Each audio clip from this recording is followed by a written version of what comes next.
What is up guys, this is Adrian Plays at ngayon nagbabalik tayo sa another video at yun na, nakikita nyo naman guys yung tower na ginawa ni Alex guys. So panoorin nyo na lang sa YouTube and TikTok nyo yan. And ayun guys, sa ngayon wala akong diamonds ngayon. Dahil ako ay mabait na bata. Kukuha tayo ng diamonds na yan. Kukuha tayo diamond blocks. No, tapos so, syempre mamimili tayo sa shopping district ng mga kailangan natin. Ano? Game? Game guys, tara. Let's go. Tara na guys.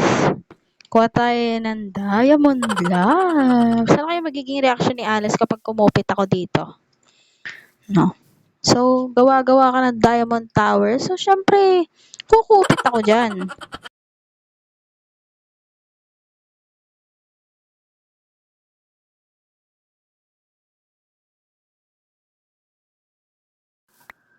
Ayan guys.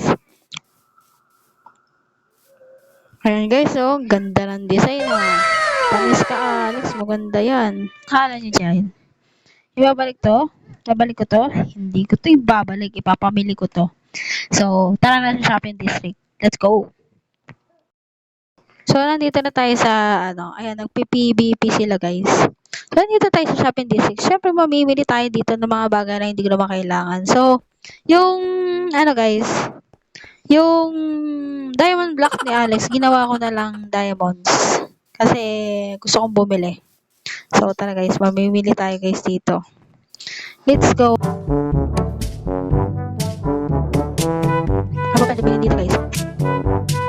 Cobblestone. Ano pa? Spruce log. Dark oak. Acacia log. Ayan. Jungle log. Ayan, bili tayo dyan guys. Sobrang pa dito sa bahay at sa ni Brian ah. Bili tayo totem guys. Ayan.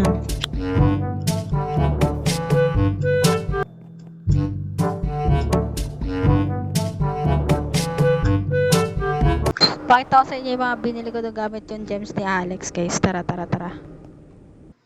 Siyempre ito yung mga binili natin. Spruce log na hindi naman natin gagamitin. Dark oak log na hindi naman natin gagamitin. Acacia log hindi rin natin gagamitin. Jungle log hindi rin gagamitin. Totem gagamitin ko. Siyempre pag namatay ako, papatayin ako mismo talaga ni Alex. Pero hindi naman niya mahalata kasi hindi naman siya naglalaro. Haha. Then, golden apple, tsaka pork chop. Tsaka ito guys. Ayan. Ayun, manapin natin. Meron pa tayo natirang 30 diamonds. Saka, bali 33 diamonds yung nagastos natin. So, ayun guys. Abangan nyo na lang ang reaction niya. And dito ko natatapusin ang video na to. And salamat sa panonood guys. Bye-bye.